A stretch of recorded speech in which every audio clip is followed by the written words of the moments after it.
Hello, I'm Dapper Dan Gavoston, and I own every issue of Amazing Spider-Man, including the annuals, which definitely count. And I'm mischievous Mark Ginocchio, and I too own every issue of Amazing Spider Man.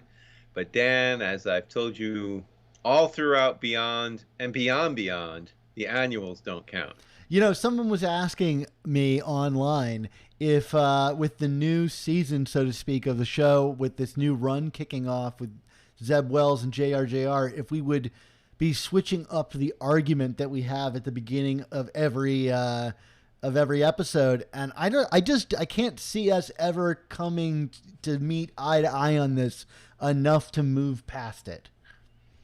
Yeah, I mean, we even did an entire Christmas episode. Of,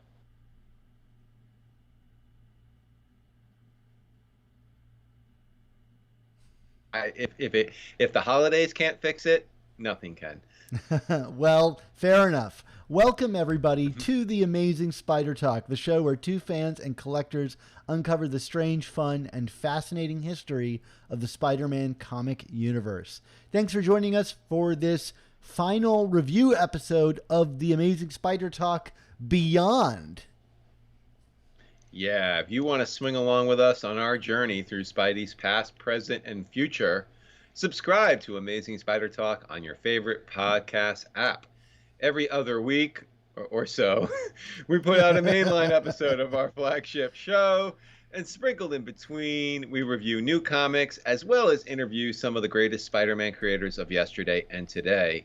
So this is the perfect time to start listening as we talk about the end of a 19-part arc. You know, it's funny that you joked about every other week or so. I mean, yes, we have like a month between issues here, but like that's not to balance out that we were getting Spider-Man issues 4 times a month. I feel like, Mark, you and I at the completion of this just finished a marathon. That's very true. And I'm someone who runs marathons. I can vouch for that. So anyway, as we've been teasing, today on the show, Dan and I are going to be discussing Amazing Spider-Man Volume 5, number 93, entitled Beyond, Chapter 19. This issue was written by Zeb Wells, with pencils by Patrick Gleason, Sara Pichelli, and Mark Bagley. Inks by Patrick Gleason, Sara Pichelli, and Tim Townsend. Colors by Bryan Valenza and Carlos Lopez. A cover by Arthur Adams and Alejandro Sanchez Rodriguez. And of course, letters by VC's Joe Caramagna. This issue was first released on March 30th, 2022. Dan, we've been waiting so long to hear about this issue, but you had to go to the other side of the world for a bit before we could talk about it. But you're back, so why don't you kick things off with a very, very dramatic reading of the synopsis.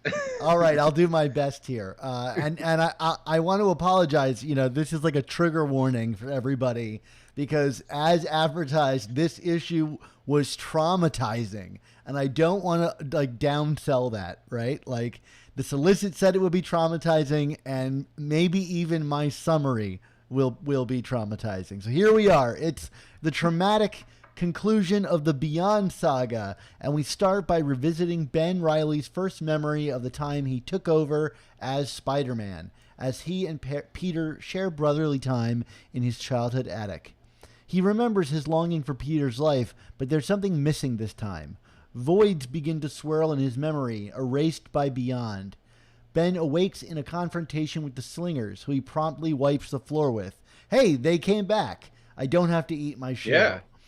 There you go. There we go. Maxine, in her safe room, determines that Beyond can survive Ben's attack, but they'll have to scrub all of their data. Ben confronts her, demanding his memories, but she says none were saved in order to protect the original Spider-Man's identity. Maxine then gaslights Ben into trying to force Peter into wearing the helmet she has designed using Doc Ock's tech. Ben refuses. Peter is his friend, after all, but he's left with no good options. In a separate room, Maxine tells Marcus that she's ordered his death to look like an accident. Ben arrives and confronts Peter about the helmet, asking him to copy his memories. Peter hesitates. It's Otto's tech, and he doesn't trust Beyond. But Ben shouts at Peter. He's not asking for his permission. Meanwhile, Janine shows up to save Marcus by using an infantilizer gun to zap the mercenary kill squad back to their childhood. Just make sure no one tells Silvermane that this thing exists. As Peter tries to coax Ben down, Ben explains how he's heard Peter's voice in his head all these years, but now that voice has become quiet, and he can drive his own actions, and he gets to make decisions about his own life for the first time. Peter wants to help Ben, but doesn't believe him. Meanwhile, the Beyond board approves Maxine's motion to liquidate the lower levels of Beyond Tower, exactly where the Spider-Men are. Maxine escapes after the board tries to kill her, threatening her own vengeance. Ben launches into a tirade about how Peter hates him. Ben restrains Peter with a spinneret bot and removes Peter's mask. Peter says he wants to help, but Ben asks why he has to force Peter to help. Janine and Marcus discover the building is being flooded with scrub goo, which confuses and rewrites matter. Peter uses his smarts and breaks free, shattering the helmet. Ben lashes out at Peter, seeing the loss of memories as him officially becoming nothing. He nearly murders Peter and later falls into the scrub goo pit, denying Peter's help, essentially committing suicide, and accepting his fate as nothing. Peter tries to save Ben, but Marcus portals Peter to safety. Days later in a hospital, Peter recovers from his injuries. Janine searches the sewers below Beyond Tower and finds psychoreactive goo. She discovers Ben has survived, but is extremely damaged from exposure to the goo. Weeks later, Peter and MJ decide to move in together, but are surprised when a blinding figure appears outside of their window with a vague threat. And still, months later, I mean, this book just covers all span of time, Ben and Janine are living... It's the return of the king. It is the return of the king of comics. Months later, Ben and Janine are living in a rotted-out apartment as Ben struggles to cope with the loss of identity. Ben is unable to recognize himself and only has Janine to cling to. He has a meltdown and wrecks his way out of the apartment. Embraced by madness, he goes to the Empire State Building in a new costume and calls himself Chasm, or as Mark and I have been calling him, Chasm, probably because Short of for Chasing ASM. Amazing. Yes, right. Chasing ASM, Mark's beloved site. Rest in peace. I mean, the domain still exists. It's still live. You know, the real ones remember. Absolutely. Well, anyway, guys, that was my very all too long recap of Amazing Spider-Man Volume 5, number 93. Mark, what are your thoughts about this issue overall? Well, it was something. I mean, as you said, there is a lot happening here. And you know, I guess first and foremost, you know, we had 18 previous issues plus 5 oversized Beyond issues.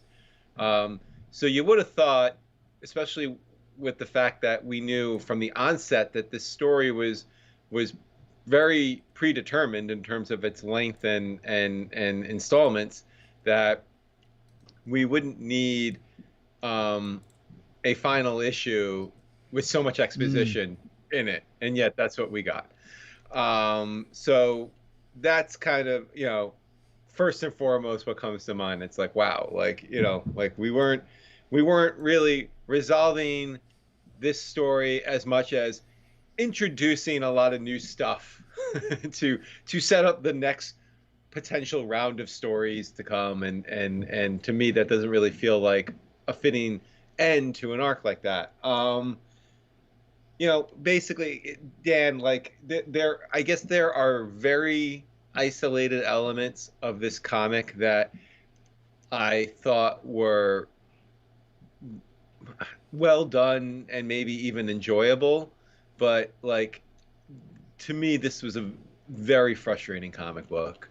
Not quite on the level of Kindred is the Stacy twins frustrating, but maybe just a layer below that or a layer above that, however you want to rank it. You know, I just feel like we rushed rushed through some things that should have been done organically with these characters. I feel like other things just did not get the bow on them that they needed. I think that we're just, as a general rule, looking constantly too far ahead of things when it comes to Spider-Man instead of looking in the present and how do we tell this story that we're currently entrenched in. And I know that there is a certain fan base that's frustrated about certainly how Ben Reilly's got portrayed over the course of this story and specifically this comic. I sympathize with that, but just beyond that, I'm not a huge fan with how this all ended. So that's my long-winded general synopsis of my thoughts. Yeah, and I'm not too far off from you. I think I definitely enjoyed it more than you did, and on this show, I'm probably going to be playing devil's advocate, if only because I was more positive on this than you were. I was also frustrated in how some of the character stuff it was resolved or not resolved. And I think that there's a much cleaner version of this overall Beyond storyline that we got, where the elements are reduced and the character motivations are simpler and easy and more clearly defined. And I don't think that we got that. And I think some of the problems with that are very apparent in an issue like this. But I overall thought like this was a pretty solidly constructed ending. But I use the word ending very loosely because I think my biggest problem with it is that, like you said, it's focused on what's next instead of making sure like the point of the story here was clear. And ultimately, I don't know what the point of this story was Beyond as a whole, what they're trying to say about these characters or how they're trying to explore who they are in some way. And I think in bits and pieces throughout all of Beyond, we've had isolated moments that you and I have really enjoyed. And we gave more issues in this run A ratings, which is something we don't do very often, than we have in a really long time. But ultimately, I don't know what they were in service of, and that's where the ending becomes almost litmus test of what you read before. And in this case, I think it doesn't make it clear. If anything, it makes it more confusing. And so while I can appreciate the construct of this individual issue, I think for me, and I think you're more frustrated about this individual issue, for me, the larger whole of it is something I'm still muddling over and wondering, why couldn't this have been simpler and why couldn't it have been more clear in what it wants to do? And, there are some evidence in this issue about what it wants to do, namely in the letters page, or if you want to call it a letters page, which, like, I think this whole thing would have been served better to not have that for once. It paints the story with a editorial idea that I think cuts against anything that this overall arc wanted to do. And we'll talk about all that stuff, but I wish I had a more kind of concrete feeling about this issue, whether I hated it or loved it. I'm somewhere in between, but ultimately think like there's a lot of things that I did find enjoyable in the pages here. Yeah, and I get that. I think, I'm not going to lie too. I mean, part of my opinion on this, and I will get into the specifics about this issue in a second here, but like, part of my opinion is being colored by the fact, like, let's be honest. The last run ended in our in our shared opinion in epically terrible fashion. Yeah. And as that run was ending, they had started floating this idea, and at the time I was very lukewarm to it because I was just kind of like, what do we need a Ben Reilly story for right now? Like I don't see where we need to go with that. And with that said, I absolutely went into this run with an open mind. But like at the end of the day, like the success of this story, I think, rested on how they would resolve it. Like would they make did they make it worth my time in how they ended Ben's story here? And I, you know, based on this issue, I think that's a pretty solid no.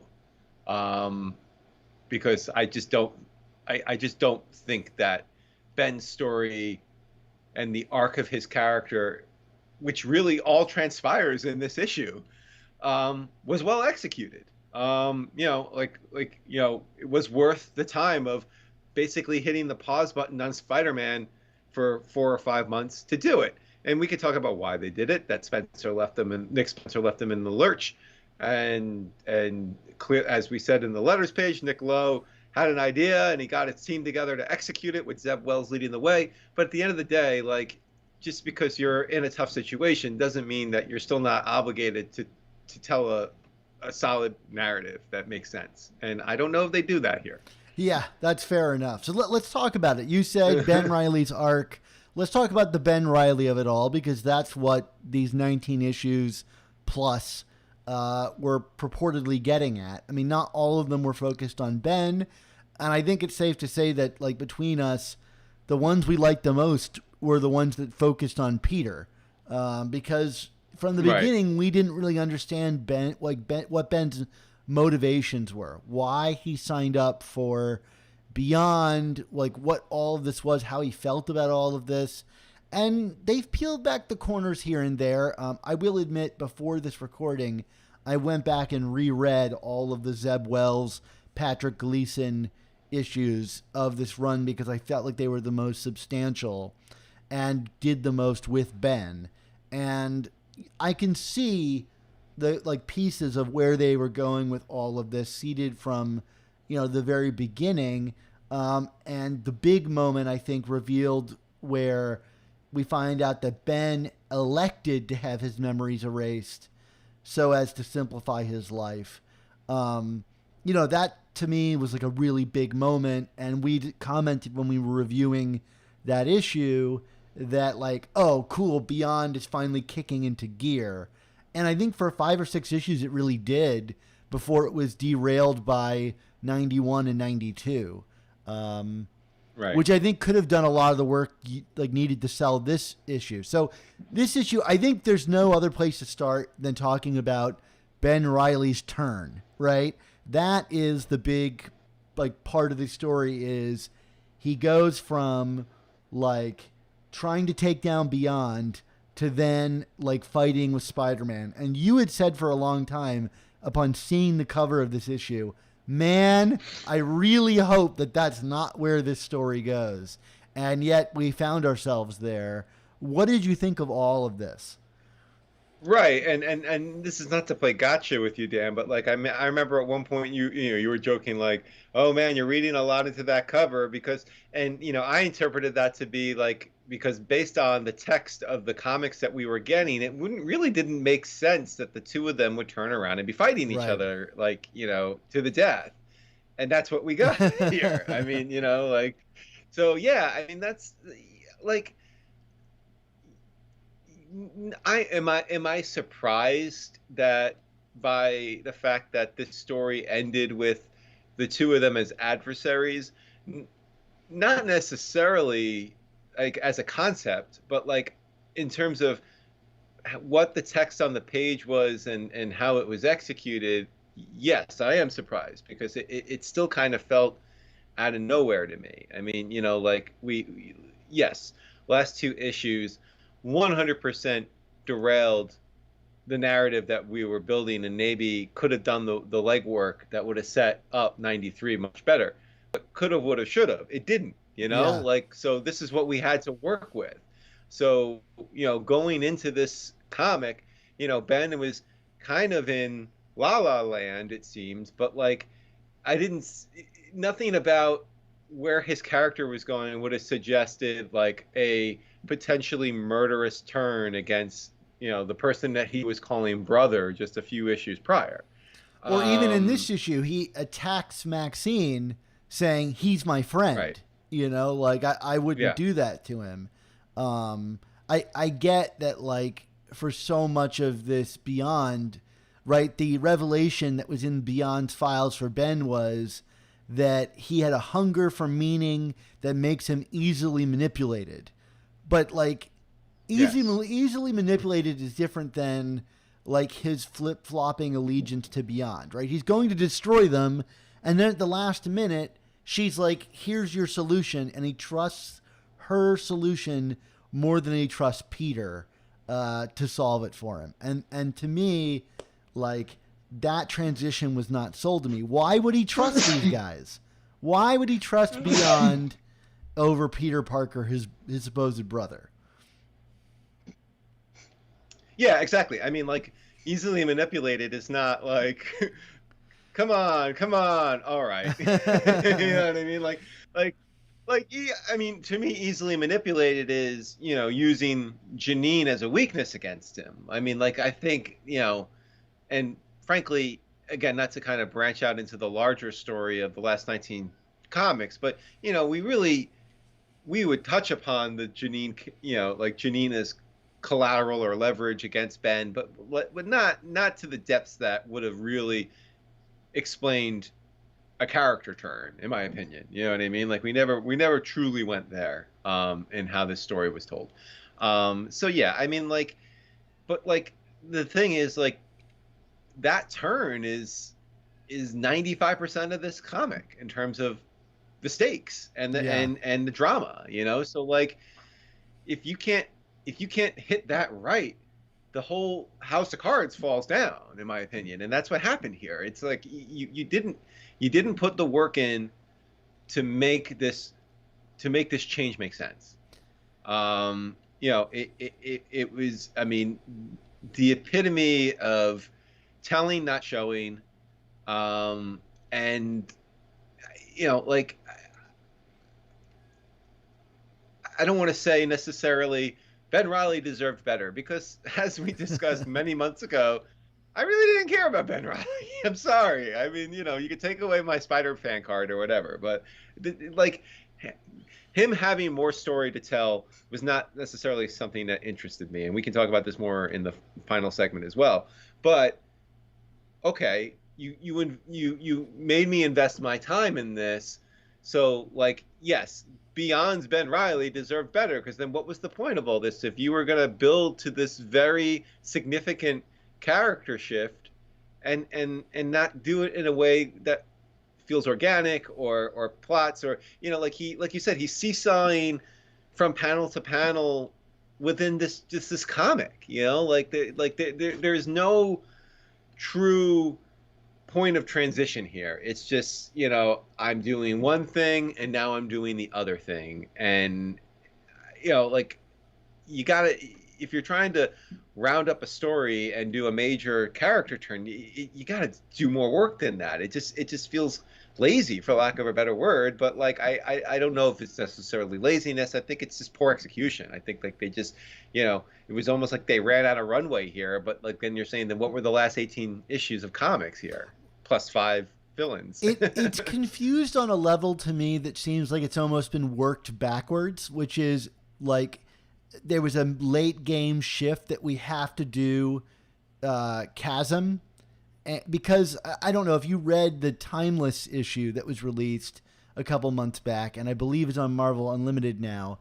There was a tease for like future adventures with Ben in Hollywood, and maybe that was a misdirect, but it always made me think that we were getting out of this, and maybe that's yet to come, although I don't see them erasing Chasm just months after they've introduced the character, especially with a suit that I think is as cool looking as it is.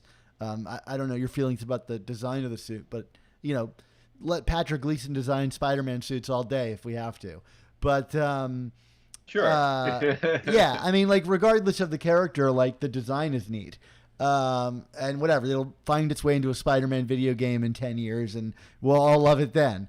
But it seems like it's working backwards, because like even the motivation for the character is very bizarre, because he says there's this like really interesting monologue that he gets into about how like he always experienced his life in the second person. Like, you are Peter Parker.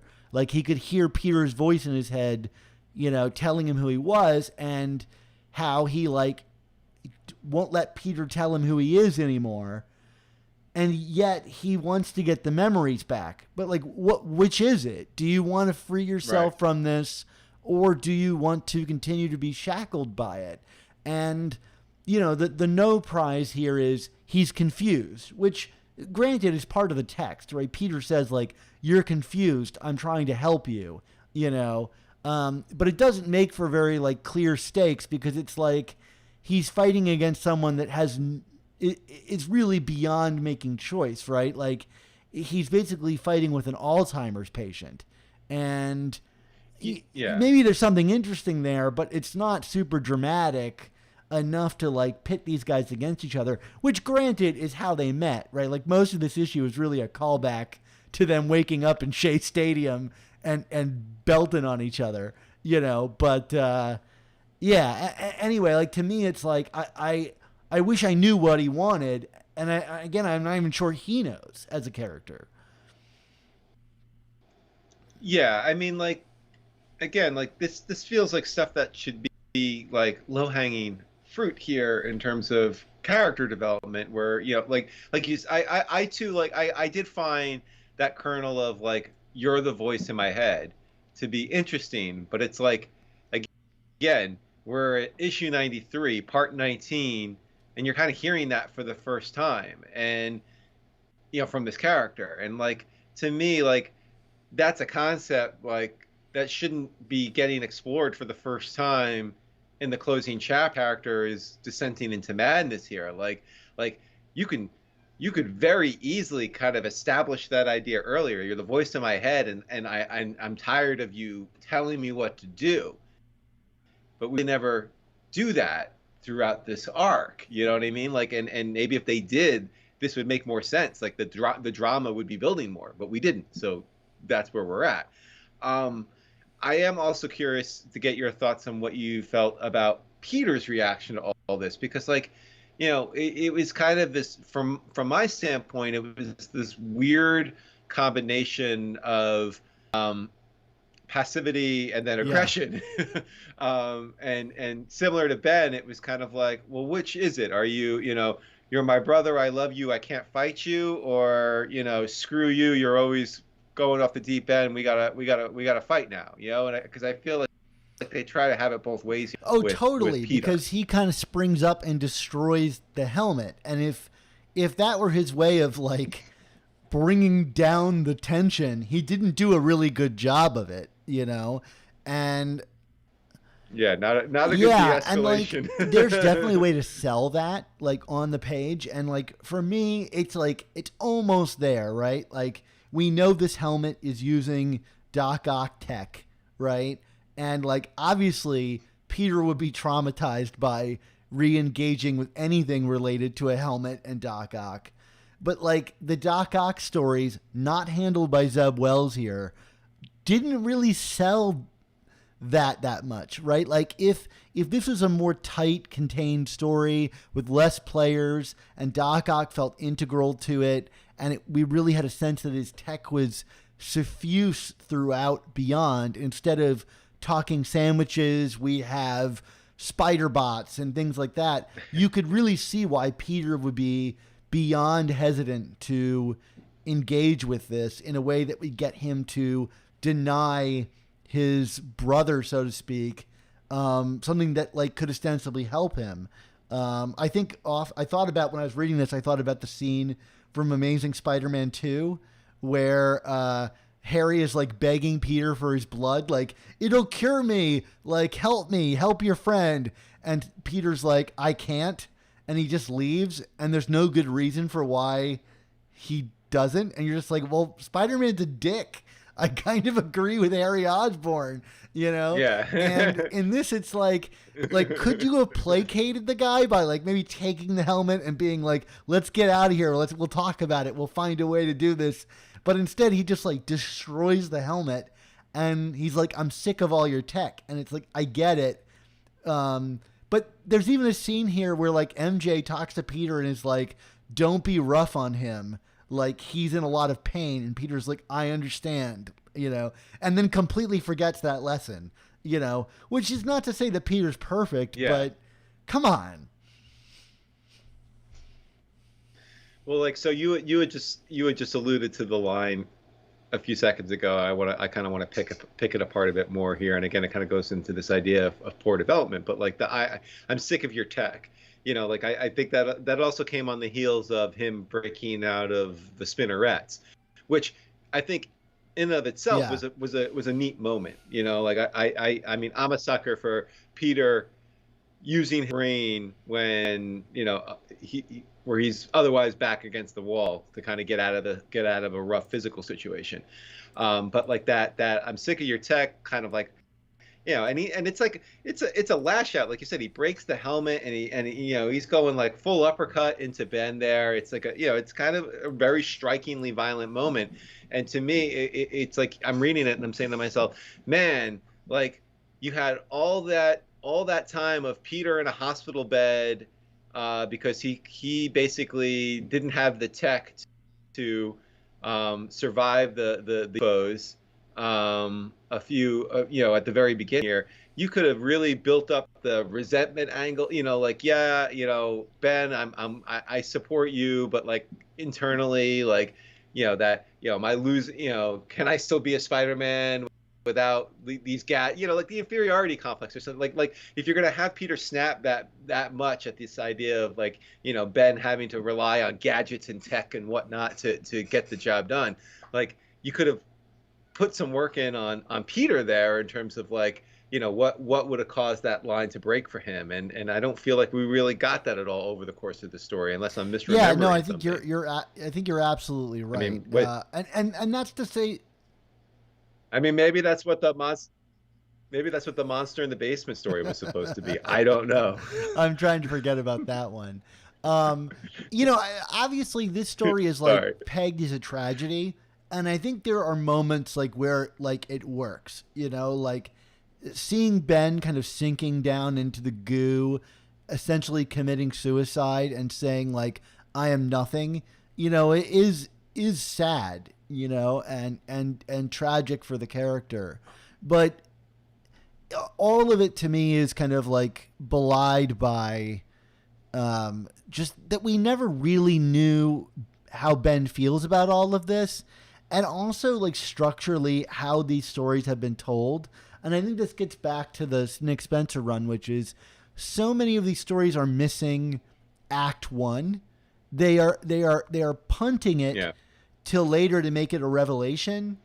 And it hurts all the stories coming into it. Like, not knowing, like, what Ben wanted getting into Beyond, or that he elected to have his memories erased, and experiencing that emotion with him, we can't really feel all the tragedy around that decision, because ultimately that's the thing here that is really kind of sinking Ben, is that like he made a decision to have his memories erased and it backfired on him. But if we met Ben at the beginning of this and he was struggling with the decision to go through this Beyond thing and saw, okay, like here are the upsides. I can get Janine back in my life. I can be supported and be a better Spider-Man than ever. And I can erase this bad chapter from my life. Like I will go tinkering with a mad scientist again. It's worth it to me. And then this was the result. I would buy that. Like that's actually really interesting to me. Like that feels like a Spider-Man story. Someone who's trying to cheat their way past their bad decisions, and we even get like lip service to that at the beginning of this story with that Uncle Ben memory where he steals the gum from the store, which is like the idea of like, you don't get to have everything you want just because you want it. You have to work hard, and sometimes doing the right thing is difficult, right? But again, we do get that beat, but it's just not as powerful as having like gone through that with him.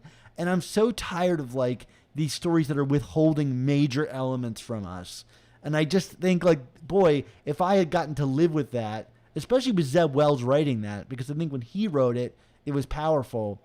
The Kelly Thompson stuff just flushed that away, that kind of moral idea. But the tragedy just doesn't hit in the way it's supposed to. And this is to say, like, I kind of like this because it is there. It's just not working. So, like, I can see where the good story is in all of this. Yeah.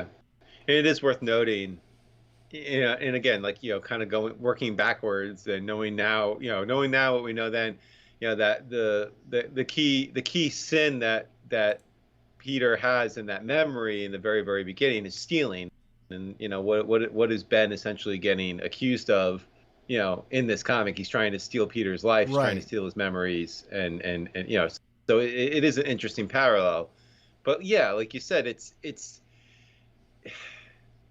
such befuddling storytelling because, like, we're like, yeah, everyone is just trying to tell like this mystery whodunit with Spider-Man all the time. And, hey, I know that we all like to have a good goblin mystery, but, like, I don't know, like, not every story mystery is a mystery, like, and I feel like that's all we've been getting is like these, like you said, these like whodunits, and we're gonna withhold information from you until the bitter end, so that the revelation will shock you, and you're just like, or you could just tell a good story, and the tragedy of the character's descent will shock me because it's earned, like, and you're like, oh man, I really feel, you had me loving Ben Reilly again, and then you stabbed me in the heart because you laid all this groundwork and made this work, And that's to say, like, I think it's all there. I mean, like, when I read this issue, like, compare this to, I mean, nothing should be compared to the end of the Nick Spencer run, because that's deeply unfair to the Nick Spencer run. Maybe it's not, but, like, the stakes are cool here. Like, we're in a building that's being shut down and falling apart and filling with this goo, and, like, all the drama is there, right? Like, the setup is all good. Like, and, hats off to this comic. It's actually interested in its characters. Like, that's something I can't say about a Spider-Man comic for a very long time. Like, this is about two characters coming to blows. We may not really understand fully why that is, and I think that's a problem, but it is interested in that. It's not interested in retroactive continuity and blah-de-blah-de-blah, but all we needed was the bow to be tied here. Like, it's you have all these disparate elements, but you're not guiding us to them and how they fit. Like, I could come up with a million ways of making the themes of what we've seen over the past 19 issues work here, but, like, I'm doing that work when really the comic should make it more clear to me. And that's really where I come down on all of this. Okay. Do we want to just before we transition to a few other things about this specific comic, talk about the chasm or chasm of it all? Yeah. I mean, what you alluded to it earlier. Great design by Patrick Gleason. I mean, really, he could do stuff like this all day. I mean, let him do a symbiote series. That would probably look phenomenal. But, like, I don't know. Like, I mean, that's the thing though. Like, I'm looking at this and I'm like, is this like Venom 2.0 or 8.0 or whatever point you want to say it is for Venom? I don't know. Like, what are we to make about this character? Do we think it's a new member of the Rogues I mean, I think Gallery, or what? like they were advertising it as they literally said the newest member of Spider-Man's Rogues Gallery in the press release they put out. Although I'm very reluctant to go off of press releases because I actually think, like, and we'll talk about this when we talk about editorial later on, but I think so much of this story would have been more pleasant if it just was completely devoid of editorializing, like if we didn't see any of the ads for this, because, like, comparing this to Amazing Spider-Man 300, which I know is a favorite of yours, we've always talked about what if Venom actually got, like, Eddie Brock actually was an established character prior to him suddenly being turned into a villain, right? Like, we love that character of Venom as a Spider-Man villain, but really, like, if we're being as critical as you and I are on this show, we probably would have dinged that comic back in the day and said, like, who is this guy that we're supposed to care about out of nowhere? Right. And, you know, obviously the argument is there that they did the work in that issue to make you care about him. But, like, to me, like, Venom 2.0, this was a real opportunity to create a very personalized villain for Spider-Man, if that's the route that they were going, and really invest us in who this guy is. I couldn't tell you what his motivation would be other than, like, he's the anti-Spider-Man in that he has the powers, but none of the memory to support him, and he's going to be going after Peter for whatever that is.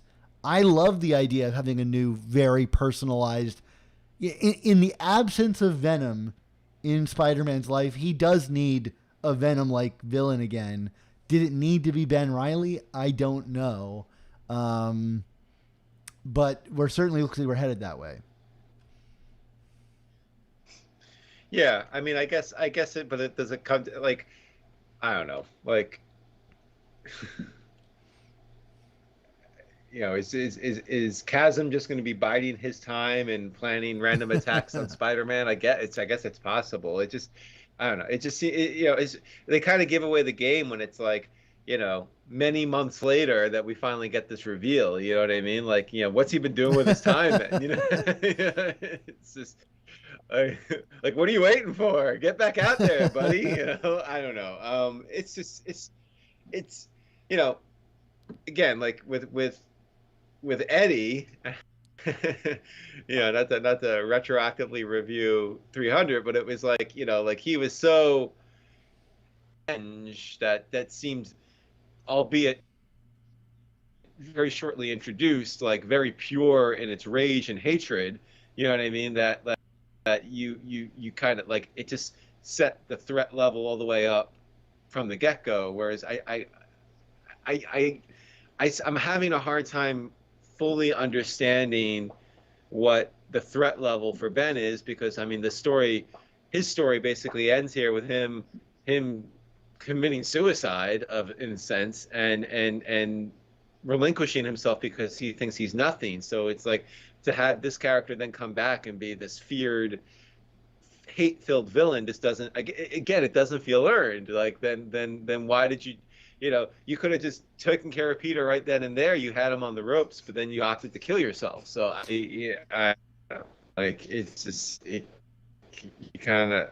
Yeah, I don't know if, like, hate. I don't know if hate-filled is even a right adjective to describe him by. Like, right now he says, like, there's nothing to me, right? Like, and he's refashioning himself as Chasm. I guess we'll see what that is, you know. Yeah, I mean, there's nothing to chasing ASM, so you know, like, there's the chasm of Chasm. Yeah. I'm curious to see where it goes. I talked in previous episodes that, like, you know, Nick Lowe said here, we don't know what to do with Ben Reilly, and that's how we came up with this. Right? Is we needed to do something new with him, and I don't think that's an inherently good thing. Like, you could have left him alone. I don't think anybody was, like, upset that Ben was out in the world. And I also don't think it makes a lot of sense considering there are a half dozen spider people running around right now. Like, it seems like they don't know what to do with Spider-Gwen as well. I don't think you need to turn her into a villain. But anyway, I am open-minded about it though, right? Because, like, if you had read, you know, the Bagman issue, and, you know, he gets rid of the black suit straight away, and that would have been kind of like, well, wait, like, what? You know, but ultimately it became something more interesting. I think there is untapped potential here to do something good, and I don't want to write it off straight away. All right, well, we can see. Before we get to our first oh boy, know we're already running long, but that's that's life, folks. I do want to touch a little bit about Beyond itself, not the story, but the Beyond, because like again, like this of the numerous problems I have with this comic, this one might have even bothered me. I don't know, I should say as more than Ben's characterization, but it bothered me quite a lot.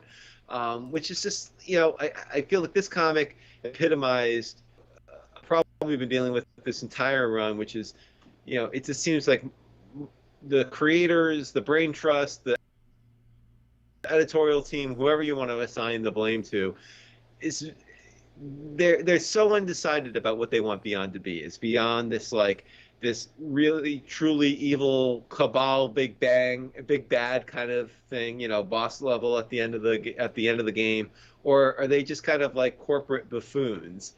Because I feel like we've gotten both treatments of them over the course of this story, including in this very issue. Because you have Maxine, we're gonna scrub everything. She's ordering Marcus's death. I mean, it's very chilling in terms of what they are advocating they do.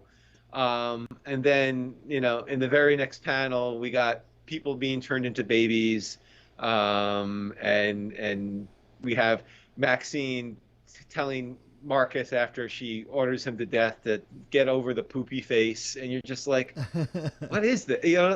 Who are these characters, and who's writing this? It's just like the random inserted levity that I'm not even finding that humorous, because it's just I don't know, I think we probably talked about this in regards to Thor Ragnarok, which is sometimes let the moment have its levity. You don't always have to throw the joke in. You know what I mean? And I felt that a lot with all of the Beyond stuff in this issue and throughout the course of this run. I just I don't know, if they're truly corporate buffoons, which I think they kind of err on the side of, then just dive in and but they're I still think that they're trying to establish them as as much as Chasm is now out there in the wilderness as a potential threat. I mean, so is Maxine Danger. You know what I mean? So when is Beyond going to come back? I mean, if Zeb is going to continue writing the book, is he going to bring Beyond back at some point?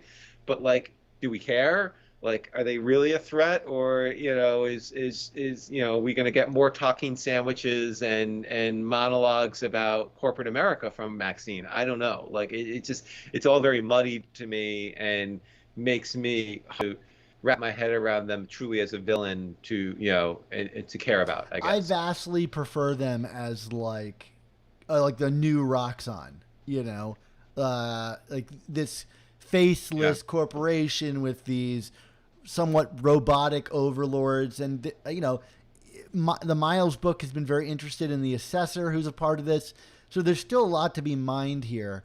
To me, it's the kind of the silly stuff that just doesn't fit in, and I have to think that that's a Nick Lowe insertion, given that he was the editor on Next Wave Agents of Hate, which introduced Beyond, and people even argue whether that is canonically, a part of 616. To me, the silly stuff doesn't really match with the level of output this company had, right? The company that is making Queen Goblin and sending the UFOs and all these other villains onto the street doesn't really seem to be the same one that's making talking sandwiches and baby guns. So I don't know. You're right. It's kind of undefined, and it didn't bother me a ton in this issue, but I can see why, it's still at the end of this. It's who is Beyond? I don't really know. Yep. And like you said at the very, very beginning, they're quote unquote trying to manipulate Ben, but they're are kind of soft and and unconvincing unless you're Ben. Anyway. Totally. Why don't I don't want to cut you off, but do we want to jump into a conversation about the Slack, Dan? Yeah, why don't you transition us into that? All right. Well, hundreds of listeners like you hang out in our community of Spider-Man fans on Slack. The amazing Spider Slack community is absolutely free to join, and you can jump into active conversations with awesome people about collecting, conventions, movies, new comics, old comics, and more. Yeah, I hang out in the Slack all the time. This week, everybody's been talking about the start of the Moon Knight series on Disney Plus, which I think has been really great so far. Mark, have you watched any of Moon Knight? I have seen the first episode so far. I know as of this recording, there are two episodes available. But yeah, I was it. This definitely seems to have a creator vision to it, and Yeah, I'm here for it. absolutely. So if you want to come join this awesome Spider-Man community where we talk about all things Marvel and comics, really, just follow the link in the description to this episode and be sure to say hi once you're there. And we'd love to have you join us on this growing group of people that talk comics all live long day. Speaking of talking comics, Mark, as if the show hasn't gone long enough, we're going to get back into it. I want to talk about this Beyond experiment overall. Like, what we kind of thought of this kind of 19 or so issues away from normal. I mean, like, have we ever had like a storyline kind of like advertised so directly like this? Like, here's 19 issues. It's called Beyond. It's going to be this length. These creators. I don't even think Superior was really advertised that way. What did you think of this Yeah, kind of I mean, it experiment? really does. I mean, it definitely felt kind of like a weekly maxi series in the scheme of a ongoing comic book. So, um,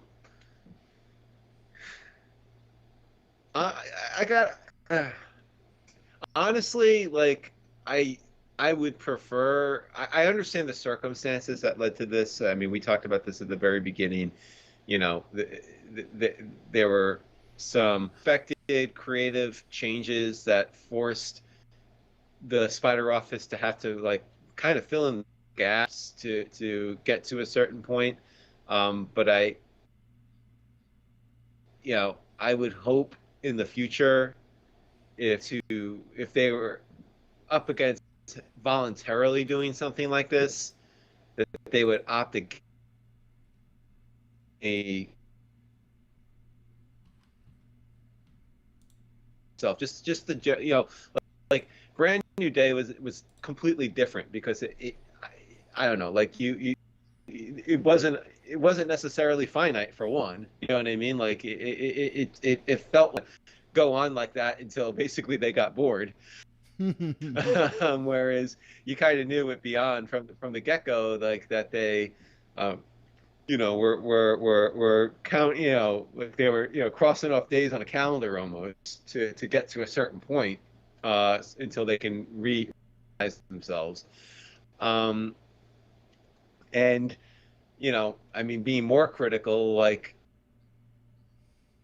I, I don't feel like the brain trust approach was remotely as successful as it was during Brand New Day. I mean, I guess you could, I guess it's come out in interviews on this show and others that, like, Dan Slott was kind of the brainchild of the brain trust, and that's, basically playing the role of Zeb Wells was for Beyond. But, like, I don't know, like it, it never felt like Dan Slott's vision was the only one guiding that time. Whereas, we've talked about it, like, you know, with a few exceptions, it generally felt like if Zeb or Patrick Gleason weren't on the book, there was a better than good chance that the book would have been off base. You know what I mean? That would have felt disconnected from the rest of the series, and that's disappointing in itself. Yeah, although I think in terms of quality, like I would put these issues up against the first 19 issues of Brand New Day. Like let's not forget, Brand New Day had a bit of a rocky start. I don't think anything here is Yeah. quite as bungled as Jackpot was during the Brand New Day storyline. Um, So, you know, I think it's a bit of a mixed bag, and maybe with more time, they could have settled into a rhythm here. But I think, you know, if past is precedent, time was not their ally in this. And I think, yeah, the series kind of ebbed and flowed, but kind of felt more coherent more towards the beginning than it did towards the end. Um, I think ultimately my feeling about this is, as indicated by the like backup in this issue, is this was Lowe's brainchild and wasn't really driven by an idea that like was all that coherent beyond we need to change something up for Ben. And I just don't think that that's enough to really hang a story on. Yeah. Um, and Yeah. And like I gotta be honest, I'm not trying to sound like naive or Pollyannish here because I know it probably happens frequently in comics, but like I don't know, like it doesn't totally sit right with me that this was more or less an editor's vision for a story. Like I feel like editors, editors are managers, like they're working with the creators to refine their idea. Like I want I want to hear that, Zeb Wells just had this can't beat idea about what if we took Ben Riley on this journey. And I, and we worked with Zeb to get to this point, but that's not really what was reflected in that that letter from Nick at the end of this book. It was like, I had this, or like the editors had this idea, and you know, it's I don't know, it just doesn't sit right from me. I feel like they need to be more of a guiding hand than you know than what appeared to be the case here, and I think that the lack of cohesiveness is reflected in that because I think you know creators creators in a brain trust situation are going to do a better job working off of each other than like working off of the thesis of a manager, in my opinion. yeah, that's totally fair. And, you know, again, we don't know the situations via which they had to construct this narrative, but I feel like if it was loosely constructed as it seems to have been, maybe going so like maxi with it wasn't the way to go. You know, like if you could give me Yeah. 10 really solid issues as opposed to over 20, you know, and give yourself the time to really tighten those screws, you know, and make sure that the ship was ready to go out, like, great. You know, I would have much preferred that. And, you know, again, I suspect we're working backwards here to land issue 900 where it's going to go and, you know, to get to the ending that they needed to get to. But it ultimately hurts the storytelling. You know, there were so many things here that, like, just didn't add up to me that felt like they were just, like you said at the start Mm. of this review, just an idea overall that wasn't really detailed. Like, what does Peter being Right.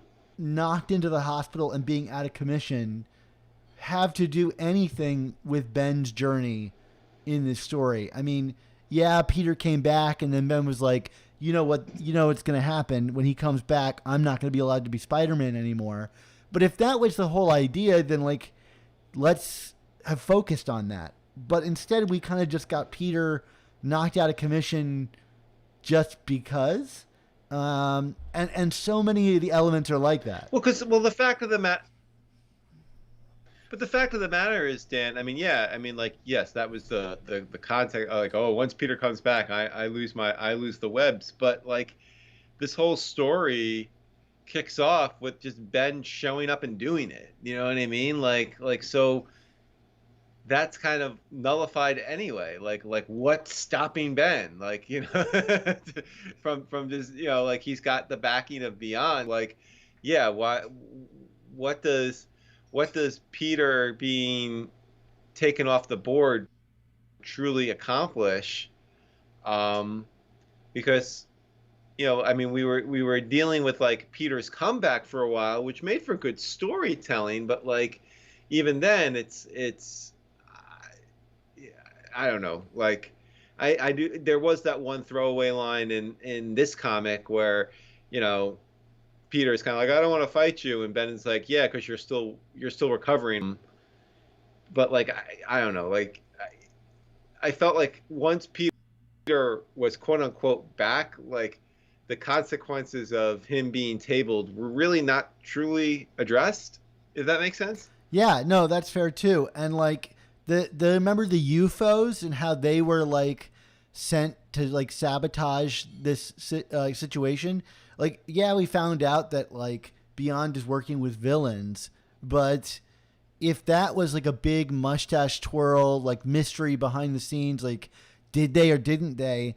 We never really came back to that, or like Doctor Octopus or Queen Goblin Right. or Miles getting called out. And I know his series is dealing with it, but like there was a real opportunity here, I think, to really focus on those elements instead of getting distracted with all of this, like, you know, warehouse in New Jersey and the Lizard and Craven and, you know, all of this other stuff that like I think was meant to kind of make it flashy and sell books. But, you know, give me 10 issues or even the 20 issues we got where it's much more oriented around these themes, we would have been a lot better. And that comes down to an editor really being sure that they know what the story is and clearly communicating that to everybody. And to me, like whether Kelly Thompson just went off and did her own thing and ignored Nick Lowe's, you know, whatever, those issues to me said to me very unclear what the vision is in this overall story. Right. And like, I know you had mentioned like the Doc Ock elements and stuff like that. I mean, again, like, going back to your earlier point about maybe making this a smaller story, or, one of the points that we've kind of railed about over the last few months with this series, like what is the point of these point ones or whatever you want, .BEY ones? And, I know the Doc Ock story was one of them. And like, yes, we come back to it with the helmet tech, but at the end of the day, like, do you truly need, you're dealing with a corporation that creates evil tech. Do you really need the Doc Ock angle to find some kind of MacGuffin that Ben is going to use to take Peter's memories? You know what I mean? Like it's just it's padding where it's completely unnecessary. Like like there's so many ways that the story could have been economized and it wasn't. Yeah, absolutely. So who do we think came out on top? Obviously Zeb Wells and Patrick Gleason, but were there other people through this experience that you felt like, we had an opportunity to try all these people out on the A book, so to speak? Were there other people that you felt rose to the occasion?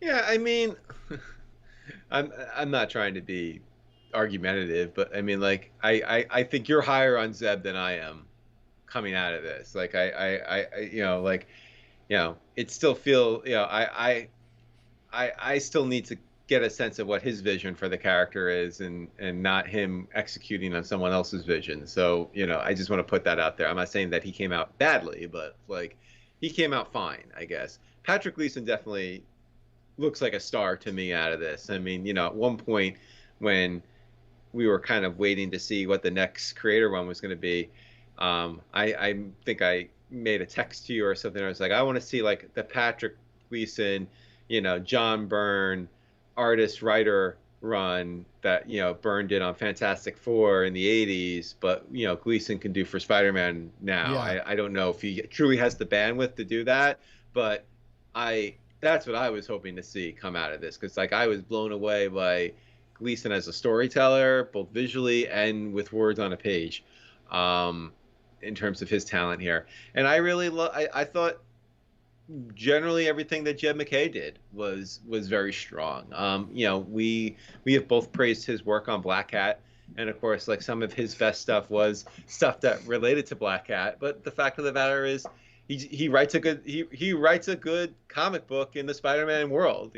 So I think it would be great to see Jed get like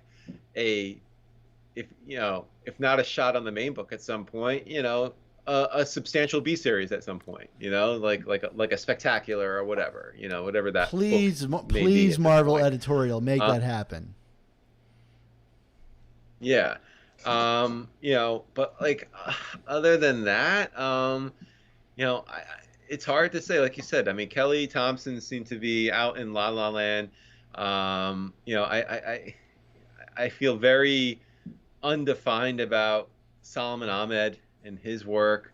Cody Ziegler just feels like Chip Zdarsky when you can't actually get Chip to do the book.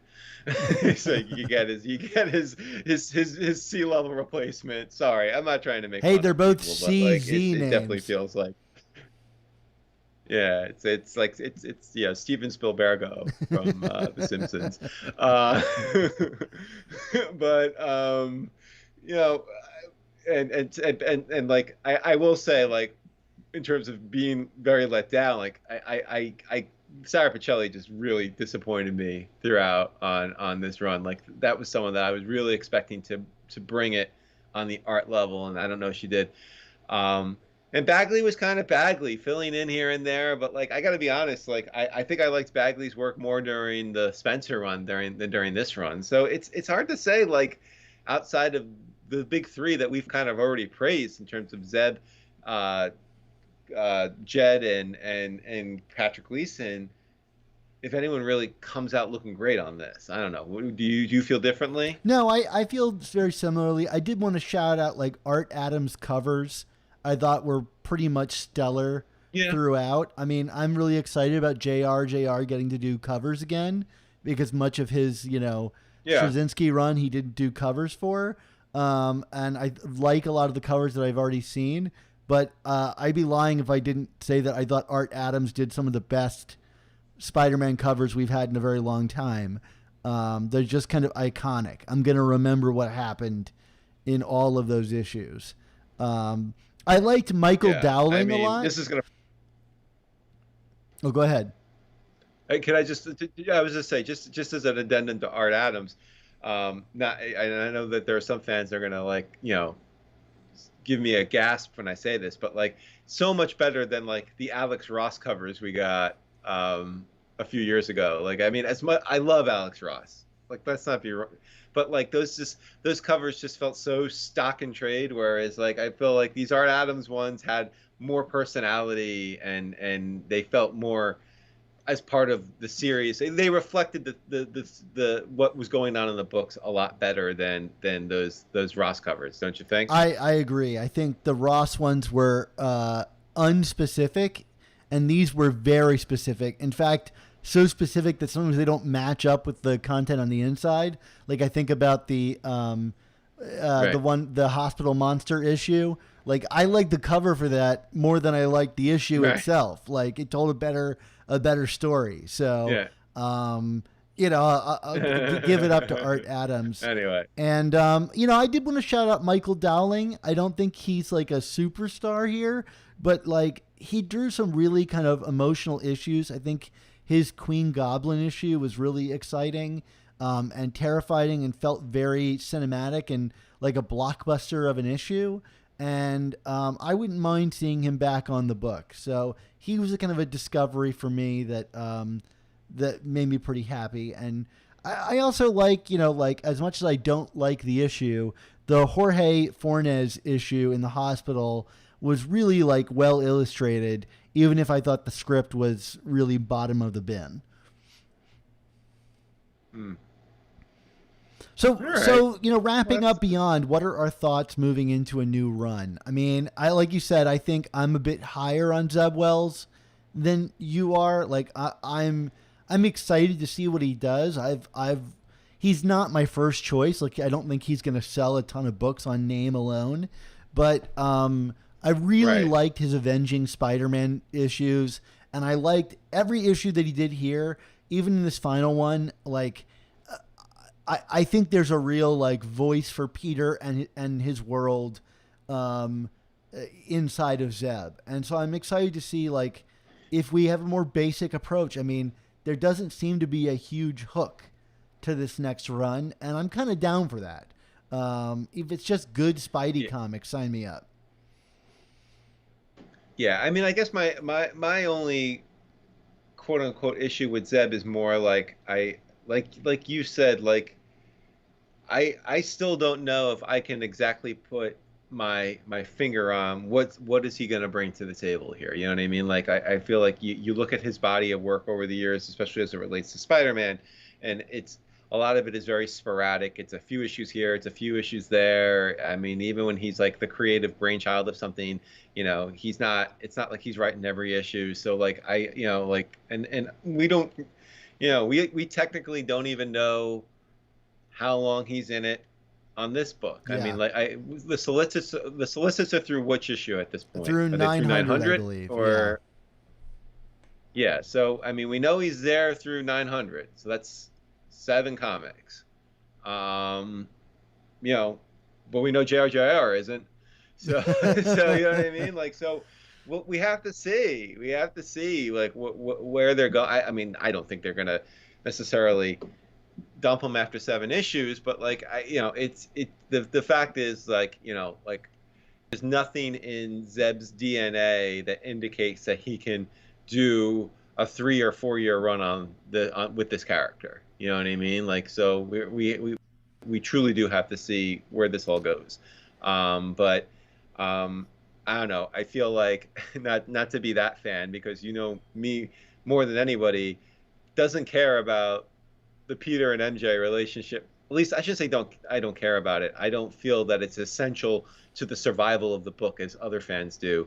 But like I did kind of chuckle to myself at the ending of that book because it's like, let's move in together. Oh wait, the road to you is paved with blood. What's that? It's like, oh boy, like they just love to like get you so far with the two of them and then really pull it away from you, don't they? Right, and we're never gonna see we it. have the cover for issue 2 of this run, which is like them walking, like breaking up or walking away from each other. So like you can never truly get what you want for the fans who really want the two of them together. And I would count myself amongst them.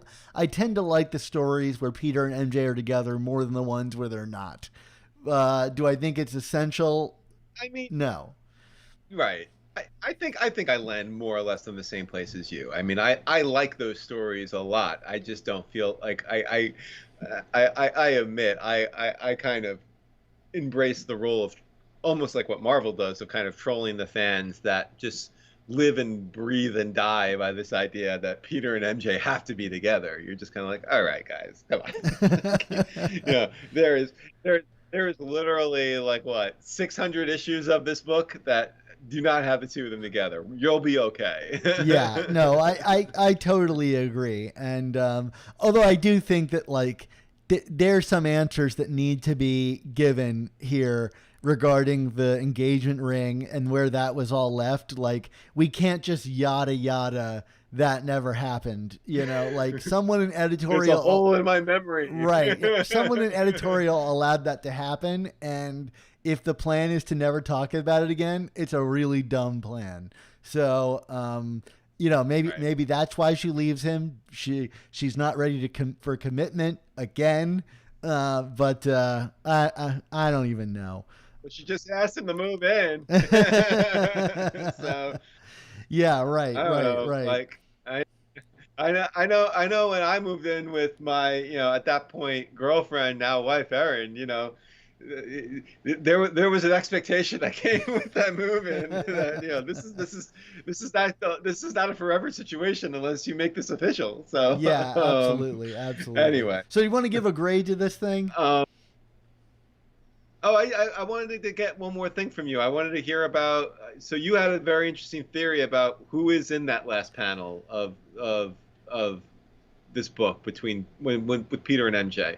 Because like I didn't read it as this, but I feel like you have a good read. I mean, chalk this up to like another bad Dan Gvozden theory, and it kind of hit me straight away, and then like it started being echoed in the Slack. So like I'm not alone in this. Is that like initially I thought it would be like something like Light Master. I mean, who else lets off that much light?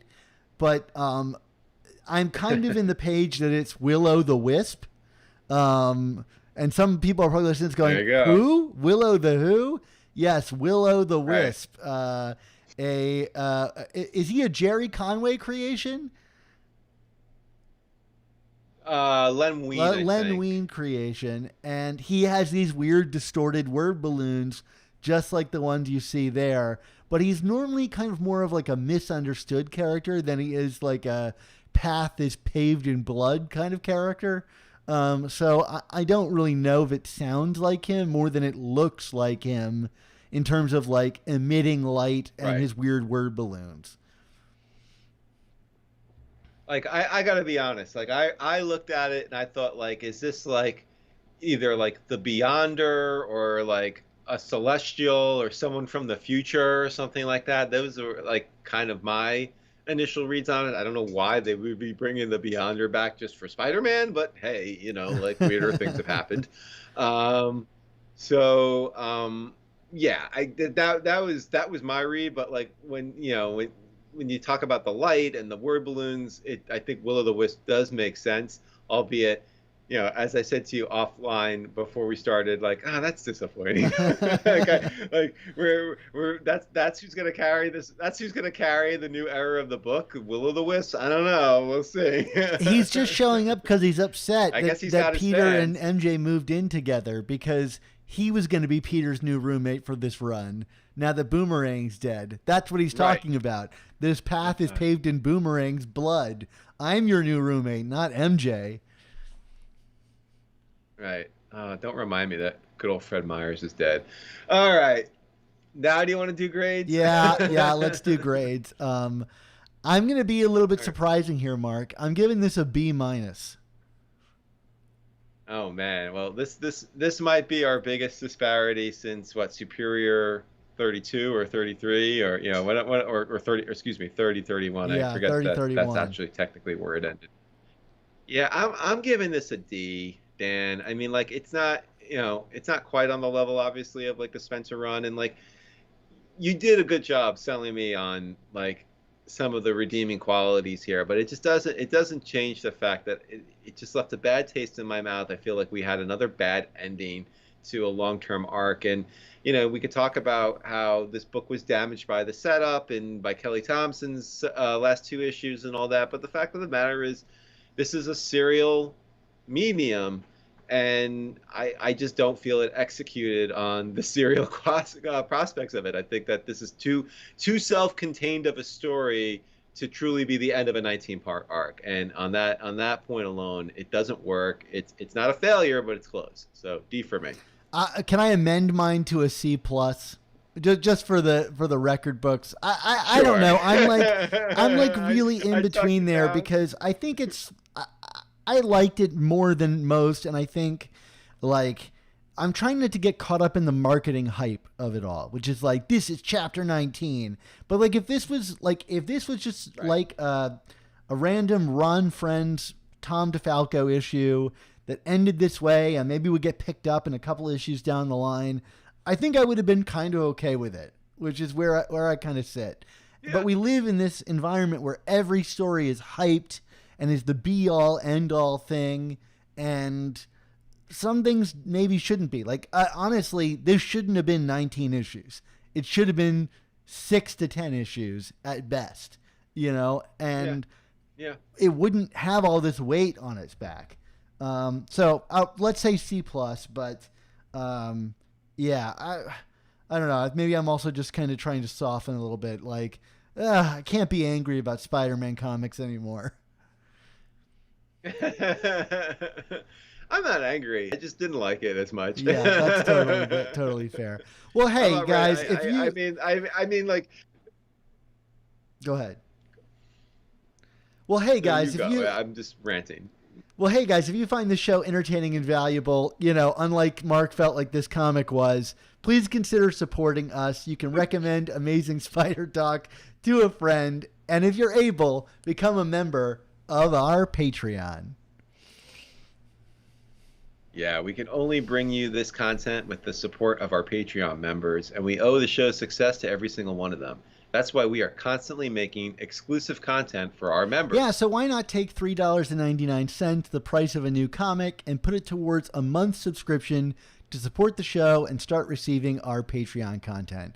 That way you'll hear our Patreon exclusive review podcasts on every new issue of Amazing Spider-Man the same week they come out, instead of waiting for them to arrive in our public podcast feed. And if you are listening in the public podcast feed and we're already several issues into the new run of Amazing Spider-Man, why not get on board, get caught up? Maybe Zeb Wells' run is absolutely amazing and you want to hear what we thought about it. We're already caught up. You're just hearing this in the past. It's crazy how this whole thing works. But anyway, come join us on Patreon and join us for our journey through Amazing Spider-Man in real time. Yeah, and if you contribute $10 a month, you gain access to exclusive artwork from famous Spider-Man artists commissioned exclusively for our members. Plus, every episode, we release a new episode-specific desktop background created for us by artist Nick Cagnetti for our patrons to enjoy. And Dan, you got an announcement for what our next piece of artwork is going to be, right? Yeah, I'm so excited to announce this because I've been working on this for a little while and finally managed to make it happen. Fans of Spine-Tingling Spider-Man, which was on Marvel Unlimited recently, which is, I thought, an excellent book, will definitely know the artist Juan Ferreira. I think that's how you pronounce his last name. I'm probably butchering it. But he's been doing that book. He did, a few other Spider-Man titles, the Spider-Man Noir from about a year ago. But he, to me, is one of the best artists that Marvel has kind of got working in their kind of new slate of artists. I know he's drawing The Flash right now over at DC, but he does really great kind of dark, noirish Spider-Man stuff. And I thought, we're headed into this season where we're going to be talking about, yes, Ron Frenz and Tom DeFalco, but also Peter David's dark, spectacular stuff, Death of Jean DeWolf. And we needed something a little bit darker kind of for our Patreon artwork. So Juan is going to be doing a recreation for us of the Charles Vess cover for Web of Spider-Man #1 with Spider-Man in the black suit and that misty gargoyle thing. But he's going to be adding another friend of ours to that cover, and that is Daredevil. So we're going to get this awesome cover image of Spider-Man and Daredevil, perched on this rooftop looking all creepy and vigilante-like. I think it's going to be so great. And I sent the idea off to Juan, and he was really for it, thought it would make a great image. So he's excited about it. I'm excited about it. I think it's going to make for really great artwork. So there's a month club to get the inks and $20 a month to get it in full color. And he's doing painted colors on this thing. So I know it's going to be really tremendous if you want to kind of invest in supporting our show and getting some of this artwork. So I'm really excited about that, and I hope you guys listening are too. But we do know it's a hard time for everybody, as it is for us too. So we do appreciate anyone who supports the show just by listening and sharing. But again, if you do have the means, consider joining our Patreon to support both the existence of our show and shows like this, and also all the artwork that we make. You can follow a link in the description to the show that'll take you right to Patreon, or go to AmazingSpiderTalk.com where you can click on the Patreon button and find out all about all the things that we do to make our show continue and create an awesome community, which is to say, again, a thank you to all the members who already make this show possible. Awesome stuff, Dan. But alas, it's that time for all good things to come to an end. So we want to say thank you to you, the listeners and viewers, for tuning in to this episode of The Amazing Spider Talk. Yes, an extra long episode. We haven't done one this length in a while, Mark, but I don't know. It's just good to talk to you again. Again, good to kind of collaborate with all the people that help make the show possible. That includes Rick Coast, who edits our show, Andy Myers, who designed our online portion, and also all the artists who make all of our artwork, including Ron Frenz, Sal Buscema, and Ray Sumser. Our theme song was produced by Rylan Bojack, Tony Thaxton, and Spider Madge, and our animated intro was created and performed by Josh Sutton from the Panels to Pixels YouTube channel.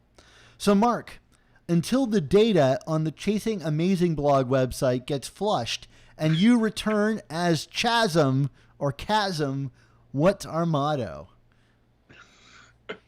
That's a great idea. With great podcasts, there must also come the amazing spider talk, and I feel like nothing now. Too many who know the angles, uncover and untangle all the questions and the webs left out to tangle. Be in 1962, last Wednesday's afternoon, they'll bend your ears with reckless self-abandon.